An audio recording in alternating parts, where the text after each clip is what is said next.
Tiga hal wajib yang harus dilakukan agar kreatinin yang tinggi turun. Yuk kita bahas. Bapak Ibu untuk rekomendasi nutrisi ginjal, silahkan cek di keranjang kuning yang ada di bawah. Setelah cekot bisa langsung hubungi saya untuk program pendampingan. Nah Bapak Ibu, berkaitan dengan kreatinin ada beberapa hal yang perlu Bapak Ibu perhatikan. Jadi memang kreatin akan Bapak Ibu anggap sulit turunnya kalau misalkan caranya salah, penanganannya salah. Maka itu perlu konsultasi terlebih dahulu. Yang pertama, perlu tangani pemicunya dari penyakit risiko. Kalau misalkan Bapak Ibu terjadinya penurunan fungsi ginjal karena gula darah yang tinggi, maka itu pertama tangani gula darahnya terlebih dahulu. Ya, untuk Bapak Ibu silakan cek gula darah yaitu HbA1c karena ini lebih akurat dibandingkan pemeriksaan gula darah biasa. Dibandingkan dengan gula darah sewaktu, gula darah 2 jam PP sama gula darah puasa lebih akurat HbA1c karena dia dicek 3 bulan terakhir dan tidak bisa dibohongi. Hasil itu selalu akurat. Nah, maka dari itu untuk mencegah komplikasi ke organ yang lain dan juga untuk mencegah penurunan fungsi ginjal perlu dijaga. Hasil HbA1c kalau hasilnya di atas 6,5 program supaya dia turun.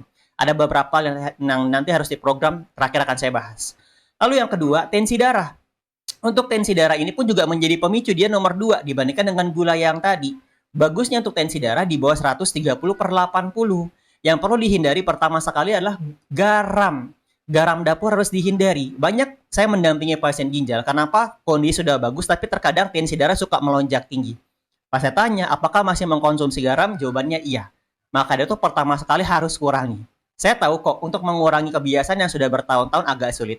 Maka dari itu pertama sekali untuk mengganti garam, garam dapur biasa itu diganti dengan garam lusosa.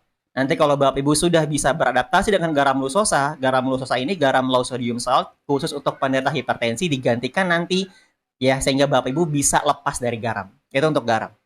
Nah, lalu pasnya pun olahraga yang rutin. Nanti terakhir akan saya bahas. Yang ketiga, kolesterolnya perlu dijaga. Kolesterol bagusnya di bawah 200 termasuk trigliseridanya. Dan yang terakhir, yang keempat, asam urat bagusnya di bawah 6 untuk wanita dan untuk laki-laki di bawah 7. Ini 4 hal yang perlu Bapak Ibu lakukan. Ya, yang paling utama sebetulnya tadi dari gula, tensi, baru asam urat. Karena kolesterol Bapak Ibu ini jarang menjadi pemicu, tapi dia akan membuat penyumbatan. Memang tidak langsung.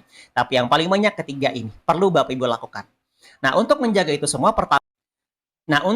itu semua, pertama jelas sekali dari gaya hidup. Yang pertama pola pikir. Jangan sampai Bapak Ibu ini stres, punya gangguan kecemasan karena akan membuat tubuh mengeluarkan hormon kortisol yang ngebuat tensi, gula itu akan naik. Lalu yang kedua pola makan, cukupi kebutuhan nutrisi hariannya.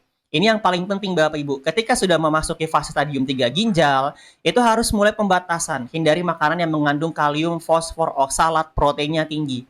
Dan efeknya akan kekurangan nutrisi inilah yang membuat penurunan fungsi ginjal semakin cepat ketika nutrisi kekurangan. Nah, kadar itu perlu nutrisi tambahannya untuk mencukupi.